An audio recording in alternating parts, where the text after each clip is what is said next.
Video like जरूर कर लीजिए और ऐसे वीडियो लगातार फ्री में पाने के लिए चैनल को तुरंत सब्सक्राइब कर लीजिए और बेल आइकन को जरूर टैप कर लीजिए ताकि आगे भी सारे वीडियो आपको मिलते रहे। यूट्यूब में फॉलो करते हैं तो प्लीज ये वाला फ्री टेलीग्राम चैनल जरूर ज्वाइन कर लीजिएगा। सारे नोटिफिकेशन सारे अपडेट यहीं पे आते हैं, ध्यान रखिए। नमस्कार दोस्तों, कैसे हैं आप सभी लोग। एग्ज़ाम प्रिपरेशन में मैं प्रियंका एक बार फिर से आप सभी का स्वागत करती हूं। आई होप आप सभी लोग अच्छे होंगे, बेहतर ढंग से प्रिपरेशन भी कर रहे होंगे। तो जैसा कि हम लोगों ने इंडियन पॉलिटी के क्वेश्चन स्टार्ट किए हुए हैं, ये क्लास डेली रात को 9 बजे आती है, जिसमें आप यूपीपीएससी से रिलेटेड किसी भी एग्ज़ाम की प्रिपरेशन कर रहे हैं तो ये क्लास आपके लिए महत्वपूर्ण है, जिसमें हम लोग सेक्शन वाइज सारे क्वेश्चंस कवर कर रहे हैं। अभी हम लोग साइंस के 500 क्वेश्चन सॉल्व कर चुके हैं, इसके आगे अब पॉलिटी स्टार्ट की गई है। तो अगर आप न्यू हैं चैनल पर, विजिट कीजिए, आपको प्लेलिस्ट मिल जाएगी, आसानी से आपको सारे वीडियोस भी अवेलेबल रहेंगे। कोई भी प्रॉब्लम है आप कमेंट करके मुझसे पूछ सकते हैं। तो आपने अगर पिछली क्लासेस नहीं देखी है उनको भी देखिए। दोपहर 1 बजे क्लास आती है जिसमें मैं जीएस सेक्शन कवर कर रही हूँ, वो भी क्लास आप फॉलो कर सकते हैं।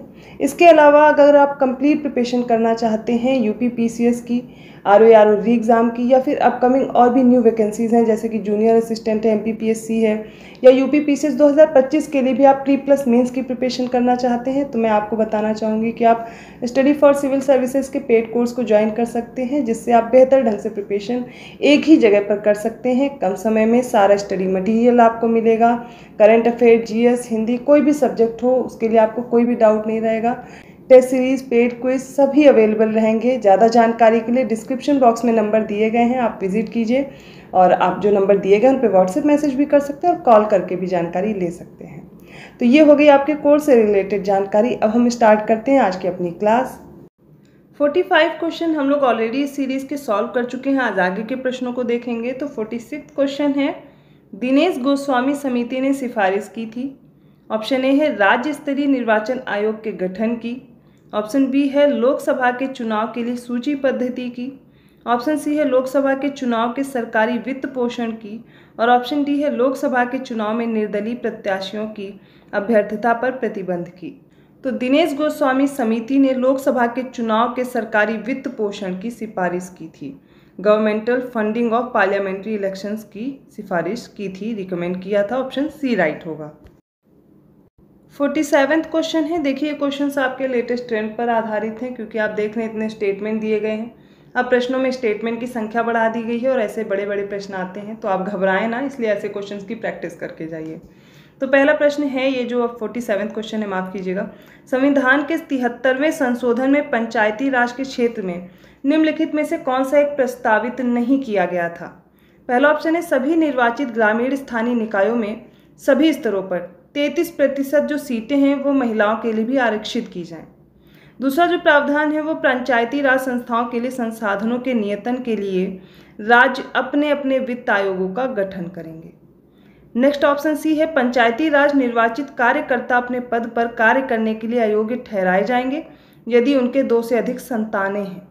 और ऑप्शन डी है यदि पंचायती राज निकायों का राज्य सरकार द्वारा अधिक्रमण या विघटन कर दिया जाता है तो 6 महीने की अवधि में चुनाव कराए जाएंगे।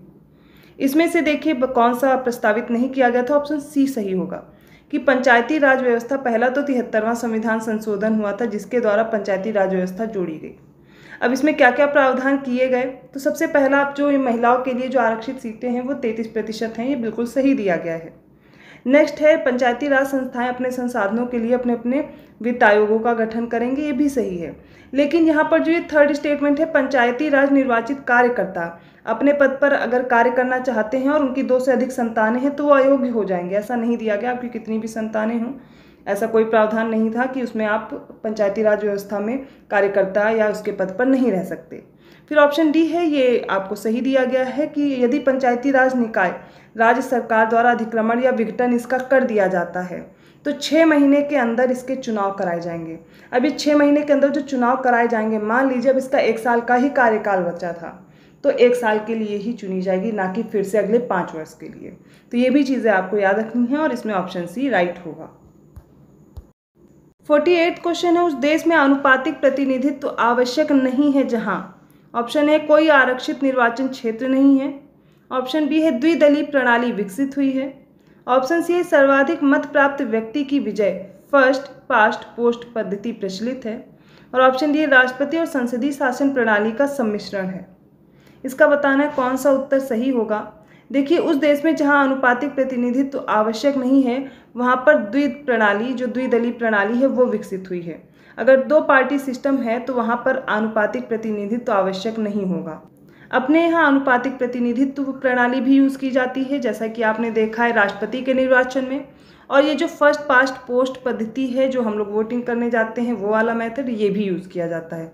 तो दोनों ही मेथड अपने यहाँ हैं। और यहाँ पर जो प्रश्न पूछा गया उसका सही उत्तर हो जाएगा ऑप्शन बी।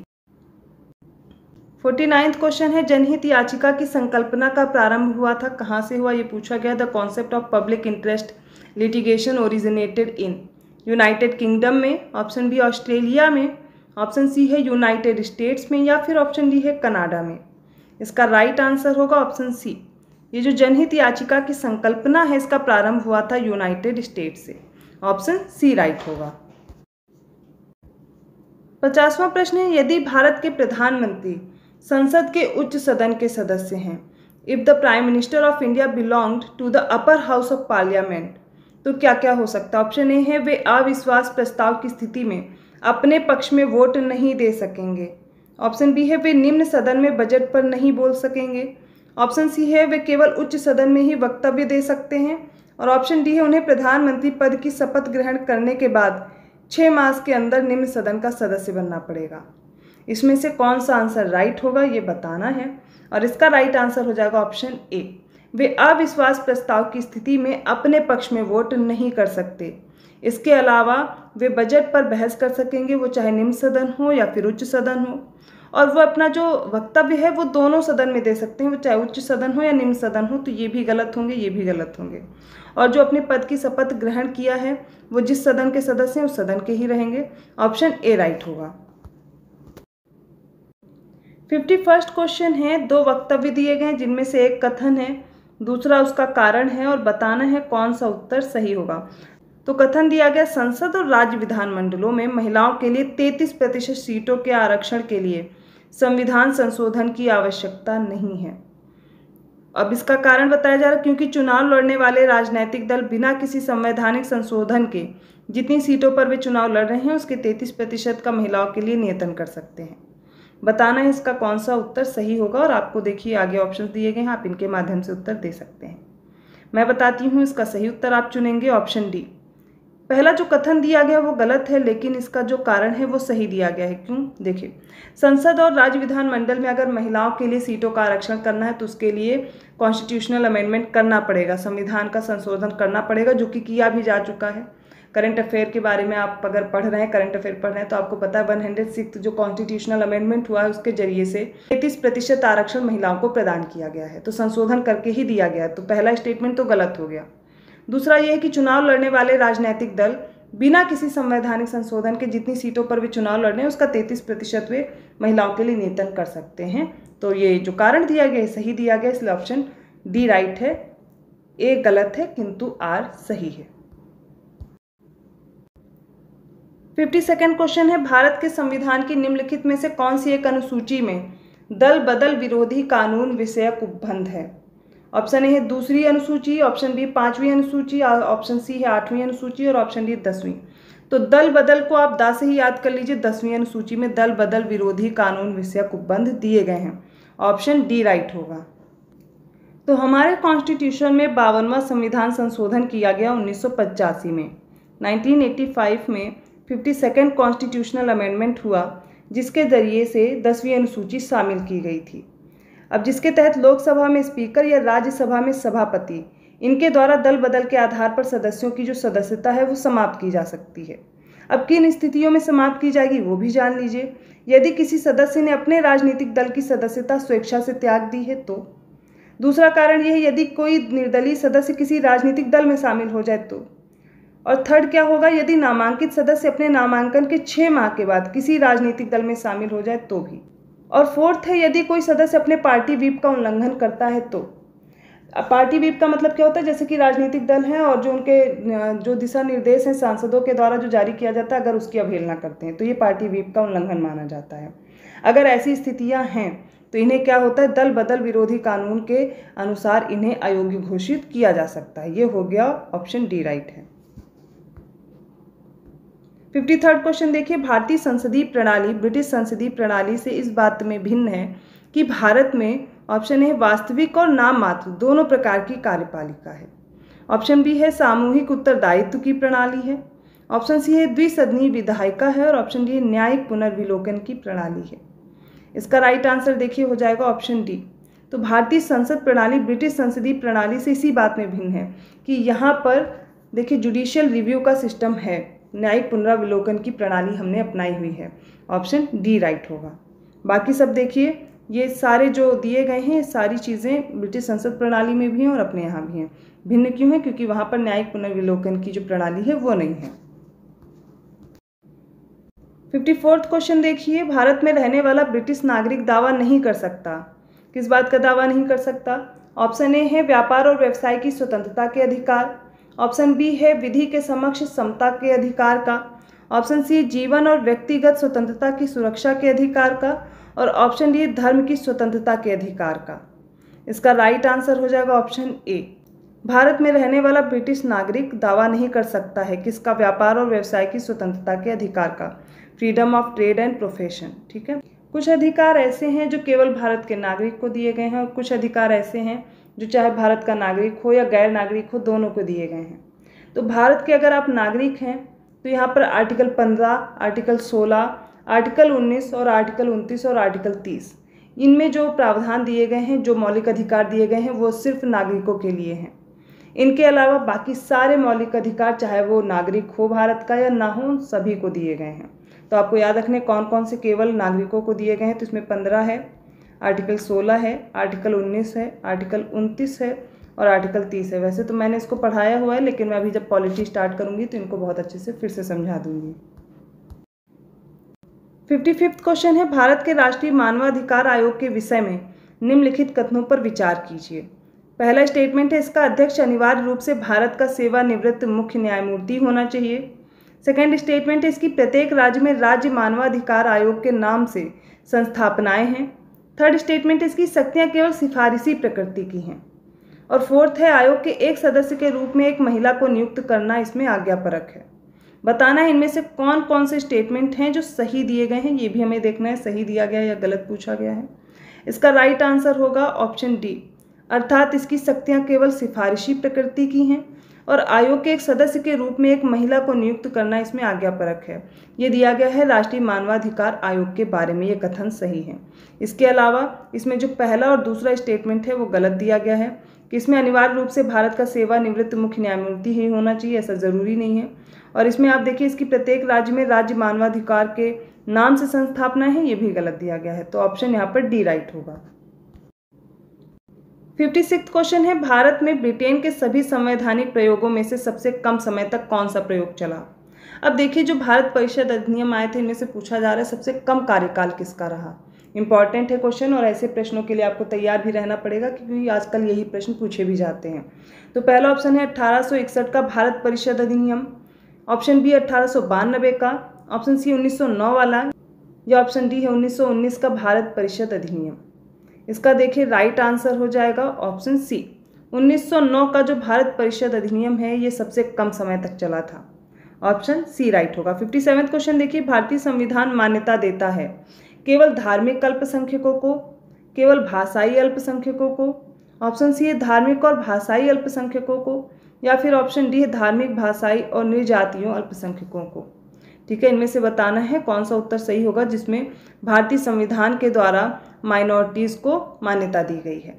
तो इसका राइट आंसर हो जाएगा ऑप्शन सी, धार्मिक और भाषाई अल्पसंख्यकों को यहाँ पर मान्यता दी गई है हमारे संविधान में। ऑप्शन सी राइट होगा। 58वां क्वेश्चन है, 1993 में अधिनियम नए पंचायती राज विधेयक में पहले से हटकर अनेक नए उपबंध हैं। निम्नलिखित में से कौन सा एक उपबंध नहीं है? तो इसमें ऑप्शन ए है अन्य क्षेत्रों के साथ साथ कृषि, ग्रामीण विकास, प्राथमिक शिक्षा और सामाजिक वानिकी के क्षेत्र में अनेक सम्मिलित दायित्व। ऑप्शन बी सभी पदों के लिए उनके रिक्त होने पर निर्वाचनों का आज्ञापक किया जाना। ऑप्शन सी है पंचायतों में 1/3 पदों पर महिलाओं का सांविधिक प्रतिनिधित्व या फिर ऑप्शन डी पंचायत के सदस्यों के लिए नियमित पारिश्रमिक ताकि उनकी समय पाबंदी और जवाबदेही सुनिश्चित हो सके। इसका राइट आंसर हो जाएगा ऑप्शन डी। ये प्रावधान या फिर ये उपबंध जो 1993 में अधिनियम बनाए गए थे पंचायती राज विधेयक में, ये नहीं था। इसमें पंचायत के सदस्यों के लिए जो नियमित पारिश्रमिक है ताकि उनकी समय पाबंदी और जवाबदेही सुनिश्चित हो सके, ऐसा उसमें प्रावधान नहीं था। इसके अलावा बाकी सारे हैं, तो ये आपको याद कर लेने हैं। 59वां क्वेश्चन है, निम्नलिखित कथनों पर विचार कीजिए। तो भारतीय संविधान में कोई संशोधन लाने का उपक्रमण किया जा सकता है लोकसभा द्वारा, राज्यसभा द्वारा, राज्य विधानमंडलों द्वारा या फिर राष्ट्रपति के द्वारा। इनमें से कौन से ऑप्शंस आपको करेक्ट दिए गए हैं ये बताना है। इसका राइट आंसर है, यदि भारतीय संविधान में कोई संशोधन करना है तो लोकसभा या राज्यसभा, इनके द्वारा ही संशोधन के लिए उपक्रमण किया जा सकता है। ठीक है, तो इनिशिएशन किसके द्वारा होगा, लोकसभा या राज्यसभा के द्वारा। ऑप्शन यहाँ पर राइट हो जाएगा ऑप्शन डी। ठीक है, लोकसभा या फिर राज्यसभा के द्वारा। अगले प्रश्न में एक संशोधन के बारे में पूछा गया है जो जन प्रतिनिधित्व संशोधन अधिनियम 1996 के है। इसमें पूछा गया, इसके द्वारा निर्वाचन विधि में हुए हाल के संशोधनों के विषय में निम्नलिखित कथनों पर विचार कीजिए। फर्स्ट है, भारतीय राष्ट्रीय ध्वज अथवा भारत के संविधान के अपमान को अपराध के लिए किसी दोष सिद्धि के होने पर दोष सिद्धि की तिथि से 6 वर्षों के लिए संसद और राज्य विधानमंडलों की निरर्हता हो जाएगी। सेकंड है, लोकसभा के लिए चुनाव लड़ने वाले अभ्यर्थी द्वारा जमा किए गए प्रतिभूति निक्षेप में वृद्धि की गई है। थर्ड है, कोई अभ्यर्थी अब तक से अधिक संसदीय निर्वाचन क्षेत्र में निर्वाचन के लिए खड़ा नहीं हो सकता। और फोर्थ है, चुनाव लड़ने वाले किसी अभ्यर्थी की मृत्यु हो जाने पर अब किसी निर्वाचन को रद्द नहीं किया जा सकता। बताना है इनमें से कौन सा स्टेटमेंट करेक्ट दिया गया है। इसका राइट आंसर हो जाएगा ऑप्शन बी, 1, 2 और 4। ये स्टेटमेंट आपको इसके बारे में सही दिए गए हैं, पहला, दूसरा और चौथा। तो यहाँ पर ये जो दिया गया है थर्ड वाला कि कोई अभ्यर्थी अब एक से अधिक संसदीय निर्वाचन क्षेत्र से निर्वाचन के लिए खड़ा नहीं हो सकता, ये गलत दिया गया है। इसके अलावा सारे सही दिए गए हैं। तो ऑप्शन यहाँ पर 1, 2, 4 करेक्ट होगा। इस प्रकार ऑप्शन यहाँ पर बी राइट हो जाएगा। 61वां क्वेश्चन देखिए, आयकर लगाने, एकत्र करने और वितरण के संबंध में निम्नलिखित में से कौन सा कथन सही है। ऑप्शन ए है, संघ कर लगाता है, एकत्र करता है और आयकर प्राप्तियों को स्वयं और राज्यों के बीच वितरण करता है। बी ऑप्शन है, संघ कर लगाता है, फिर एकत्र करता है और सब आय की प्राप्तियों को अपने लिए रख लेता है। ऑप्शन सी है, संघ कर लगाता है, एकत्र भी करता है, लेकिन सभी प्राप्तियां राज्यों को वितरित कर दी जाती हैं। ऑप्शन डी, केवल आय कर पर लगाया गया अधिकार ही संघ और राज्यों के बीच बांटा जाता है। कौन सा स्टेटमेंट आपको करेक्ट दिया गया। इसका राइट आंसर है ऑप्शन ए, संघ कर लगाता है, ठीक है, एकत्र करता है और जो आयकर की प्राप्तियों को स्वयं और राज्य, इन दोनों के बीच में क्या करता है, वितरण करता है। ऑप्शन ए राइट है। नेक्स्ट क्वेश्चन है, अध्यक्ष सदन के किसी भी सदस्य को बोलने से रोक सकता है और अन्य किसी सदस्य को बोलने दे सकता है। अब इस घटना को क्या बोलते हैं। ऑप्शन ए है मर्यादा, it means decorum. Option B है पक्ष त्याग, crossing the floor. Option C है अंतर प्रश्न अर्थात इंटरपेलेशन। और ऑप्शन डी है बैठ जाना, यील्डिंग द फ्लोर। बताना है इसमें कौन सा उत्तर सही होगा। इसका राइट आंसर हो जाएगा ऑप्शन डी, इसे बोलते हैं यील्डिंग द फ्लोर या फिर बैठ जाना। ऑप्शन डी राइट है। अगला जो प्रश्न है वो भारत के महान्यायवादी के बारे में कथन पूछे गए हैं, कौन से हैं, सही हैं। पहला स्टेटमेंट है वह भारत के राष्ट्रपति द्वारा नियुक्त किया जाता है। सेकंड स्टेटमेंट है उसमें वही योग्यताएं होनी चाहिए जो सर्वोच्च न्यायालय के न्यायाधीश की होती हैं। थर्ड स्टेटमेंट है उसे संसद के किसी भी एक सदन का सदस्य होना चाहिए। और फोर्थ स्टेटमेंट है संसद द्वारा महाभियोग लगाकर उसे हटाया जा सकता है। यदि आपने पिछला यूपी पीसीएस का एग्जाम दिया था तो आपने देखा होगा महान्यायवादी से प्रश्न भी था और इसी प्रकार के प्रश्न पूछे जाते हैं। 1-2 स्टेटमेंट देकर के आपसे पूछा जाता है स्टेटमेंट सही है या गलत है। अब आपको आता होगा तभी बता पाएंगे। तो ऐसे प्रश्नों की प्रैक्टिस इसीलिए ज़रूरी है और वो मैं आपको करा रही हूँ। तो इसमें देखिए, इसमें जो राइट हो जाएंगे स्टेटमेंट, पहला तो भारत के राष्ट्रपति द्वारा नियुक्त किया जाता है। दूसरा स्टेटमेंट भी करेक्ट है, यदि उसमें वही योग्यताएं होंगी सर्वोच्च न्यायालय के जो न्यायाधीश की होती हैं तो उसे अटॉर्नी जनरल बनाया जाता है। दोनों स्टेटमेंट करेक्ट हैं। वह किसी भी सदन का सदस्य नहीं होता, थर्ड स्टेटमेंट गलत है। और संसद द्वारा महाभियोग लगाकर उसे हटाया जा सकता है, ये भी गलत है, क्योंकि देखिए अगर राष्ट्रपति द्वारा नियुक्त किया गया है तो यहाँ पर संसद द्वारा महाभियोग लगाकर उसे हटाया नहीं जाता। यहाँ पर ऐसा कोई उल्लेख नहीं किया गया है। तो ऑप्शन ए राइट हो जाएगा। 1 और 2 स्टेटमेंट करेक्ट हैं। आर्टिकल 76 में महान्यायवादी के बारे में उल्लेख दिया गया है। इसमें आप देखेंगे राष्ट्रपति द्वारा इनको नियुक्त किया जाता है, अर्थात ये महान्यायवादी राष्ट्रपति के प्रसाद पर्यंत अपना पद धारण करते हैं। इनका कोई निश्चित कार्यकाल नहीं होता है और पद मुक्ति का कोई आधार या प्रक्रिया भी नहीं बताई गई है। तो यहाँ पर दे दिया गया था महाभियोग के द्वारा हटाया जा सकता है, तो ये भी गलत हो गया स्टेटमेंट। ठीक है, तो ऑप्शन ए राइट होगा। 64वां क्वेश्चन है, निम्नलिखित अधिकारियों पर विचार कीजिए। पहला है मंत्रिमंडल सचिव, सेकंड है मुख्य निर्वाचन आयुक्त, थर्ड है संघीय मंत्रिमंडल सदस्य और फोर्थ है भारत के मुख्य न्यायाधीश। वरीयता के क्रम में इनका सही अनुक्रम लगाना है। 64वां क्वेश्चन का आंसर सही बताइए ऑप्शन देख करके। इसका राइट आंसर हो जाएगा, सबसे पहले भारत के मुख्य न्यायाधीश होंगे, इसके बाद संघीय मंत्रिमंडल सदस्य होंगे, यूनियन कैबिनेट मिनिस्टर्स आते हैं, इसके बाद आएंगे मुख्य निर्वाचन आयुक्त, चीफ इलेक्शन कमिश्नर, लास्ट में आएंगे कैबिनेट सेक्रेटरी, मंत्रिमंडल सचिव। ऑप्शन सी राइट है, 4, 3, 2, 1। 65वां क्वेश्चन है, आज का लास्ट क्वेश्चन है सीरीज का। तो भारत में वित्त आयोग का मुख्य कार्य क्या है, ये पूछा गया है। ऑप्शन है केंद्र तथा राज्यों के बीच राजस्व का वितरण करना, ऑप्शन बी है वार्षिक बजट तैयार करना, ऑप्शन सी है राष्ट्रपति को वित्तीय मामलों पर परामर्श देना, और ऑप्शन डी है संघ और राज्यों के विभिन्न मंत्रालयों के लिए नियमों का विनिधान करना। इनमें से कौन सा उत्तर सही होगा? इसका राइट आंसर हो जाएगा ऑप्शन ए, केंद्र तथा राज्यों के बीच राजस्व का वितरण करना। ऑप्शन ए राइट होगा। तो ये प्रश्न हो गए आज की सीरीज के। आई होप आपको समझ में आए होंगे। जैसा कि आप लोग कह रहे थे मैम नंबर ऑफ क्वेश्चंस आप इंक्रीज कर दीजिए, तो धीरे धीरे क्वेश्चंस भी बढ़ रहे हैं। अब आपको क्या करना है, इसके लिए चैनल को सब्सक्राइब करना है, वीडियो को लाइक भी करना और लोगों को शेयर करिए, ज़्यादा से ज़्यादा कमेंट कीजिए। और आप लोग अपना जैसा भी सुझाव देते हैं, जो भी कमेंट करते हैं, बहुत से लोग हैं जो मुझसे जुड़े हुए हैं, डेली कमेंट करते हैं। बहुत जल्दी हम लोग लाइव सेशन से जुड़ेंगे, और या फिर आपके जो डाउट्स आते हैं उनके लिए मैं एक वीडियो अलग से अपलोड कर दूंगी जिसमें आपके डाउट्स क्लियर कर दूँ। अगर वीडियो अच्छा लगा तो मैंने फिर से बोला, आप प्लीज़ लाइक ज़रूर कीजिए और लोगों को शेयर करिए, क्योंकि आप जितना ही मुझे मोटिवेट करते हैं, जितना सपोर्ट करते हैं, मैं और मेहनत करने की कोशिश करती हूँ। तो दोपहर वाली क्लास बिल्कुल मत मिस करिए, बहुत अच्छे से टॉपिक मैं पढ़ा रही हूँ, ज्योग्राफी कवर हो रही है वहाँ पर। और रात वाली क्लास चल रही है, टेस्ट सीरीज़ है, जिसमें आप पॉलिटी मेरे साथ प्रिपेयर कर रहे हैं। अभी साइंस करवा चुकी हूँ, इससे पहले भी और सब्जेक्ट्स के क्वेश्चन हो चुके हैं। प्लेलिस्ट बनी हुई है चैनल पर, आप उसे फॉलो करते रहिए। तो मैं मिलती हूँ ऐसे ही और क्वेश्चन के साथ अगले वीडियो में। तब तक के लिए धन्यवाद।